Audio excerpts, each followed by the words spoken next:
भारतीय रेल से यात्रा करना किसे पसंद नहीं होगा।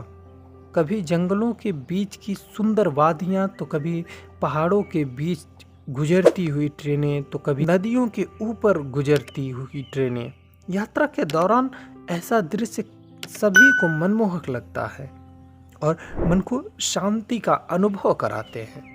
भारतीय रेल देश की अर्थव्यवस्था की रीढ़ कही जाती है। भारत की तरक्की में भारतीय रेलवे का महत्वपूर्ण योगदान है। जहां भारतीय रेल की सहायता से भारत विकास की नई ऊंचाइयों को छू रहा है, वहीं फॉरेस्ट और वाइल्ड लाइफ यानी जंगल और वन्य जीव का अस्तित्व पर संकट दिन प्रतिदिन बढ़ता जा रहा है। जहां रेलवे एक शहर को दूसरे शहर से जोड़ने का काम कर रही है, वहीं वह जंगलों को अलग अलग भागों में भी बांटने का काम कर रही है। आज़ादी के बाद भारतीय रेल का विकास बहुत तेजी से हो रहा है। ऐसे में रेलवे एक शहर को दूसरे शहर से जोड़ने के लिए पहाड़ों में सुरंग, तो नदियों पर पुल बना रही है। रेलवे के भावी इंजीनियर रेल यात्रा को सुरक्षित और कम समय में लंबी दूरी तय करने योग्य बना रहे हैं। वास्तव में मैं ऐसे भावी इंजीनियरों को दिल से सलाम करता हूं, क्योंकि बढ़ती जनसंख्या और देश के विकास के लिए ये बहुत ही ज़रूरी है।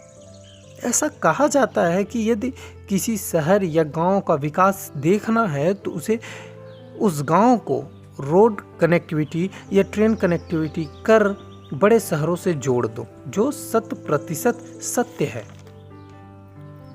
लेकिन हम अपने स्वार्थ या फिर कहें मानव सभ्यता के विकास के साथ साथ हम एक बहुत ही महत्वपूर्ण भाग को नज़रअंदाज कर दे रहे हैं, जो हमारे जीवन के लिए, जो हमारे जीवन के अस्तित्व के लिए बहुत ही महत्वपूर्ण है। वो है जंगल।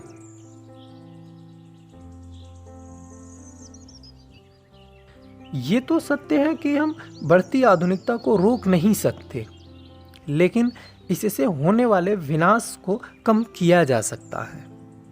तो दोस्तों, आज हम आपको रेलवे के विकास के बारे में या रेलवे के पीछे हुई पर्यावरण के विनाश का सत्य बताएंगे, जिसे ज़्यादातर नज़रअंदाज कर दिया जा रहा है। उस समय जहां देश की तरक्की के लिए रेलवे का विकास काफ़ी ज़ोर शोर से चल रहा था, वहीं प्रकृति का दोहन भी लगातार बढ़ता जा रहा था। पहले जंगलों को काट करके ट्रेन की पटरियां बिछाई गई और फिर उस पर कोयले से चलने वाली गाड़ियों को चलाया गया, जिससे निकलने वाला धुआं प्रकृति के लिए बहुत ही घातक साबित हुआ। मैं यह नहीं कह रहा कि ऐसा करना अनुचित है, लेकिन गलत अब हो रहा है। समय बदल गया और भाप इंजन की जगह डीजल इंजन ने ले ली। ये ट्रेन काफ़ी तेज गति से चलती हैं।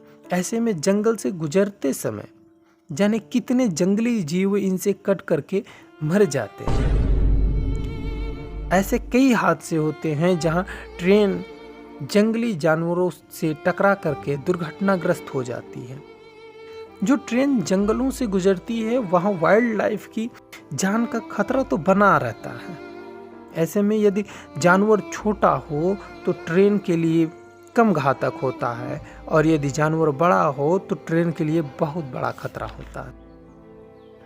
एक्सीडेंट के बाद कुछ जानवर जिंदा तो बच जाते हैं, लेकिन वो चल फिर नहीं सकते। ऐसे में वो एक ही जगह पर बैठे बैठे भूख प्यास से तड़प तड़प करके मर जाते हैं। हर साल जाने कितने जीव जंतु ऐसी दुर्घटना का शिकार हो जाते हैं। बढ़ते पॉपुलेशन और बदलते क्लाइमेट के साथ ही वाइल्ड लाइफ लुप्त होती जा रही हैं, और जो बचे हैं वो एक्सीडेंट में मारे जा रहे हैं। ये सच है कि आने वाले समय में ट्रेन के एक्सीडेंट को कम किया जा सकेगा, लेकिन तब तक वाइल्ड लाइफ हमें सिर्फ जू यानी चिड़ियाघरों में ही देखने को मिलेंगी। आप सोच रहे होंगे कि हम कर ही क्या सकते हैं। उन्हें बचाने के लिए क्या कर सकते हैं हम। तो आपको बता दें कि यदि हम अपने लिए ओवरब्रिज बना सकते हैं तो उनके लिए क्यों नहीं। रेलवे विभाग जो लाखों करोड़ों रुपए लगा करके ट्रेन की पटरियां बिछा सकता है तो वह उनके किनारे बाढ़ की व्यवस्था क्यों नहीं कर सकता। इसके लिए उसे वन विभाग से संपर्क करना चाहिए और इस बात का पता लगाना चाहिए उस इलाके में कहां पर वाइल्ड लाइफ की जनसंख्या अधिक है और वहां पर पटरियों के किनारे बाढ़ की व्यवस्था करनी चाहिए जिससे जानवर या मवेशी ट्रैक पर ना जा सके। उन्हें एक पार से दूसरे पार जाने के लिए ओवरब्रिज बना दे, जंगली जीव एक पार से दूसरे पार जा सके, जिससे हम ट्रेन एक्सीडेंट को कम कर सकते हैं और जानवरों को भी बचा सकते हैं। आप सोच रहे होंगे कि उनके लिए इतना खर्चा क्यों करें, तो आपको बता दें कि वो भारत देश की धरोहर है। उनकी सुरक्षा की जिम्मेदारी भारत सरकार की है। हम सबसे पहले उनका हक है इस पृथ्वी पर, क्योंकि वो हमसे पहले यहाँ आए हैं। अगर वीडियो अच्छा लगा हो तो वीडियो को ज़्यादा से ज़्यादा शेयर करें, लाइक कमेंट करना ना भूलें। धन्यवाद।